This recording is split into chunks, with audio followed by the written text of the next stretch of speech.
Hi everyone, my name's David Dungay and welcome to UC Today. Today we have a special conversation and I welcome Robin Bunevich, product marketer from Zoom. How are you doing, Robin? Hi, David. I'm doing well. Thanks for having me. Great. So Robin, today we're going to be talking about agentic AI, but in particular how people can customize their agentic AI and why that's important. But before we get into that conversation, do you want to give us a quick introduction to yourself and Zoom? Sure. So, my name is Robin Bunevich. I lead product marketing efforts at Zoom for our AI solutions. So, about a year and a half ago, we launched AI Companion, which is our AI assistant. It helps folks do everyday tasks on Zoom better, faster, more efficiently. And we recently launched our custom AI Companion add-on, which we'll talk a little bit more about today. But here at Zoom, we are weaving AI across our platform.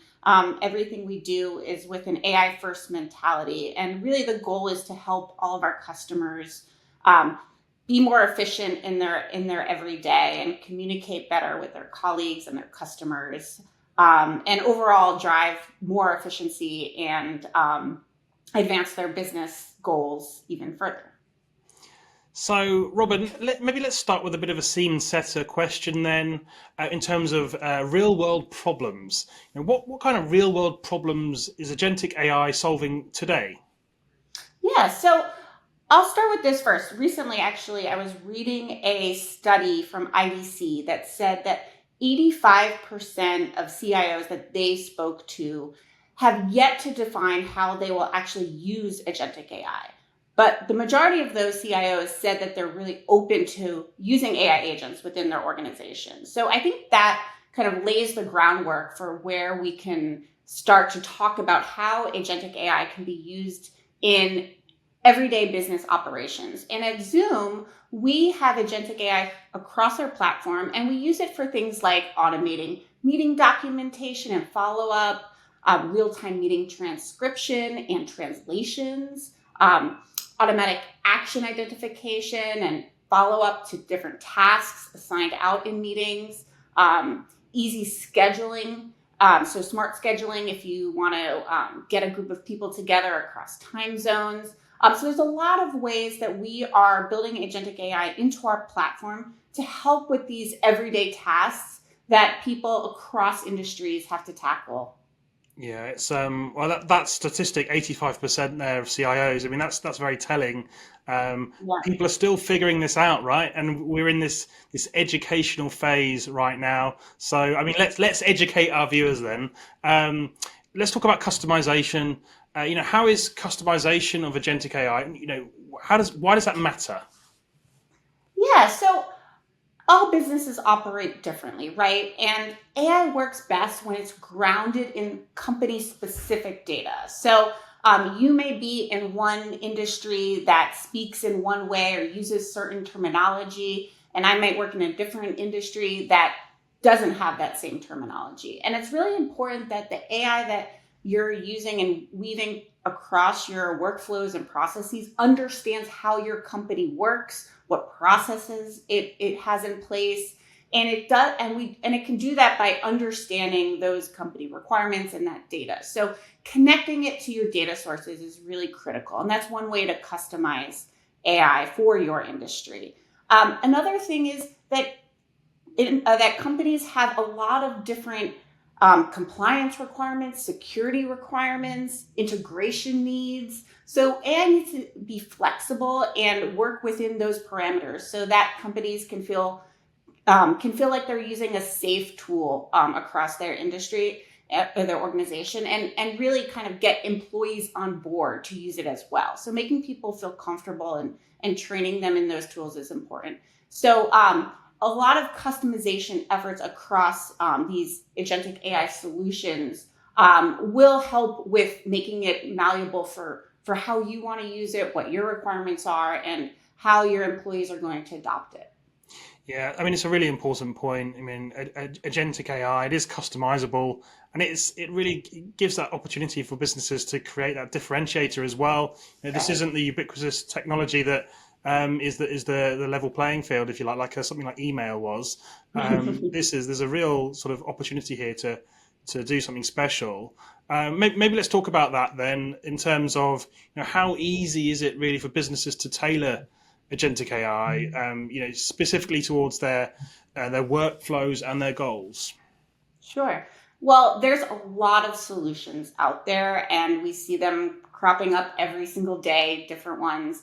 And there's a lot of solutions that come right out of the box that are plug and play and that you can use off the bat. And then many companies are building their own agentic AI solutions. So I recommend that organizations start by experimenting with some low risk internal use cases. So understanding what those use cases are and helping get folks on board to using these and getting them used to how agentic AI works and how it can help them in these everyday tasks. So I mentioned earlier that we just launched our custom AI companion add-on.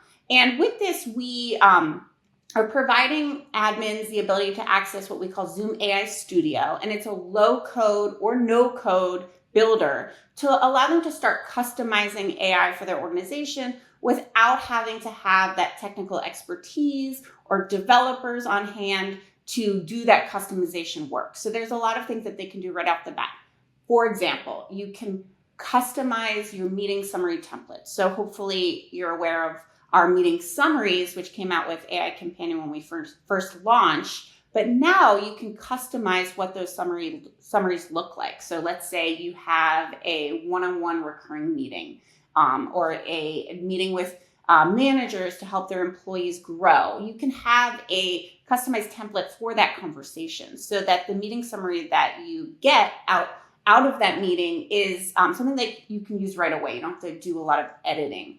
So that's just one example of how you can customize your AI without having to have a lot of technical expertise.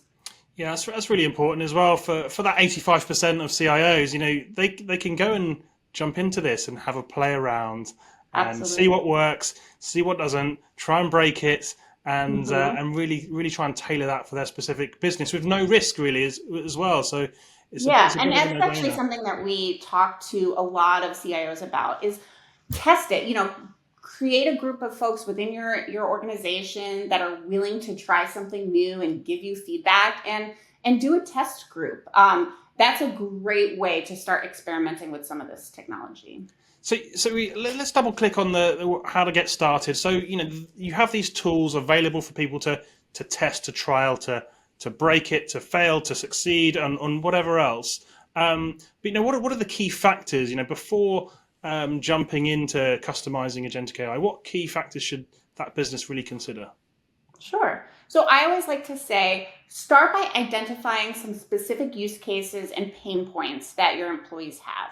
So one example that I think works well here is scheduling. It's something that we all have to do, and it can be a pain, especially in a global company. I mean, look at us. You're in the UK, I'm in New York City. We have a 5-hour time difference.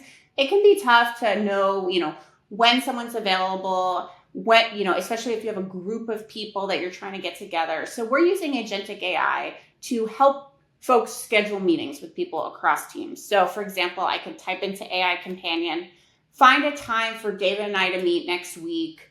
And it may know that I don't love to have a lot of meetings on Friday, so it won't recommend Friday as a time. It'll know what time zone you're in. So that's an easy thing that you can give over to Agentic AI, have that task taken care of for you so you can focus on some of the more important, complex problems that you have to solve in your workday. So maybe we could have a little chat about the fine-tuning element of these agentic models as well. You don't have to get this right straight off the bat, as it were. You can tweak and adjust. How should businesses really think about that process, though, when it comes to fine-tuning their AI agents or their agentic AI? Yeah.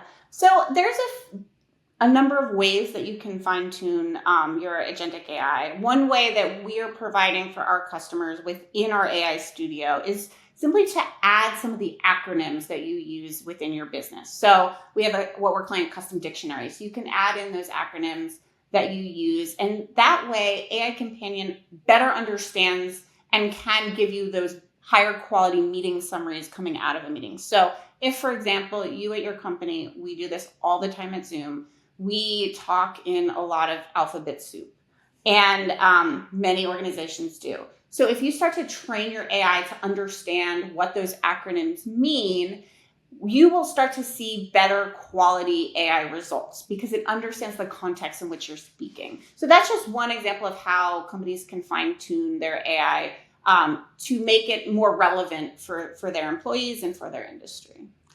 Maybe we could talk about challenges next. Then, of course, this is the agentic side of your proposition is fairly new at Zoom, but it is available and customers are starting to play with this.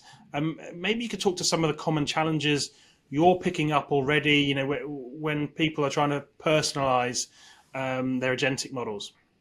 Yeah, absolutely. I think the biggest challenge we hear every day is data. So data is critical and it's the fuel for AI. And having access to the right data and also having controls around that data is super critical when it comes to having high performing AI within your organization. So making sure that your AI has access to the right data, but also making sure that there are guardrails around data that is sensitive or private. So that's really important. And we do that at Zoom by making a lot of those controls available to both users and admins so they can control what data flows into AI and also what employees can upload into the AI as well. So having the right data is critical. Another big one is security, right? Everybody wants to make sure that they're operating in a secure way, that they're compliant with any regional regulations. So making sure that you are speaking to whatever vendor that you're thinking about using and understanding what kind of security protocols they have in place for their AI and making sure that they match, what your risk tolerance is for your organization. And finally, one that may not, be first to come to mind is adoption, right? So a lot of employees and people out there think that AI is really exciting, but they don't know where to start. They're not clear on how to use it. They don't know what use cases are going to be applicable for them. So it's really critical that you don't just let these tools go within your organization, but you train people on how to use them and really show them how it can help them do their work and be more efficient in their day in a way that's appealing to them, right? And also making sure that you give them controls that they have the ability to turn on and off. So for example, at Zoom, we use our tools day in and day out, and we have AI Companion. I like to have AI Companion running in all of my meetings, but I always have the option to turn it off, right? If I'm having a more personal conversation or we're talking about sensitive information, we can always turn it off, and then I can turn it back on when I'm ready to have another conversation. So having the ability for employees to feel comfortable that they're using things and their own privacy is safeguarded as well is really critical. So, how much sort of technical expertise or coding expertise do people actually need here? I mean, you spoke earlier about the kind of the sandbox element where it's fairly low code, no code kind of deal. But again, we've got those data challenges you mentioned as well, where we need to get guardrails right. I mean, what kind of expertise is really needed to customize the agentic AI? Yeah, so what we're building at Zoom, like I said, is meant for people without a lot of technical expertise. We want our products to be approachable and user friendly. We have a wide range of customers, right, from single users and personal users to large enterprises. So we're building it as something that, like I said, it does not require a lot of technical expertise. But that being said, we can, we're also continuously innovating and we'll be coming out with more customizable agents in the future. So allowing people to get more hands-on with how they customize their agents. But there's a lot of things that you can do today that don't require a lot of technical expertise. Like we said, uploading content into the AI platform, customizing your AI summaries, also just simply connecting your third-party platforms. that allows the AI to have a lot more access to critical data for your workflows. So, we believe that AI should always be approachable and easy to use, and also effective. Fantastic. So maybe next week, guys, maybe more of a niche use case. And you've touched on a few different examples actually of how you're using your AI companion, which are some actually is quite broad strokes that will apply to a lot of people. But maybe you could walk us through an example where you've customized an AI agent for more of a more niche use case. Sure. So we recently just launched what we call clinical notes. And this is an AI agent specifically for healthcare providers. And it automatically generates clinical notes during a patient interaction so that the doctor can really focus on caring for the patient and not taking notes. And it enables them to focus, and also that data gets seamlessly transitioned into medical record systems. So a lot of doctors complain about all of the paperwork and using technology that takes away from their focus on their patients. So this really kind of takes that away and allows them to have those, really in-depth conversations with their patients without having to, be thinking about the notes that they're taking and then having to bring them into a system later on. So that's just one example about how we're kind of creating these niche AI agents for specific industries or personas. But there's a lot more out there as well. Yeah, I mean that's a great example, and allowing a health practitioner to actually concentrate on the patient rather than the admin work around that patient, to deliver a better outcome, which is great. So, Robin, we are coming towards the end of our discussion today. It's been really insightful. But should we leave our viewers with maybe some advice? What kind of advice would you give someone who's just starting out in their agentic AI journey? That kind of 85% of people you mentioned at the beginning of the conversation. What's your advice for them? Where do they start? Absolutely. So first, I always say start with clear, specific use cases. Come with a problem that you're looking to solve. And then focus on what you can measure out of the outcomes. How can you measure whether this is something that's working well? So understand what those measurable results will look like.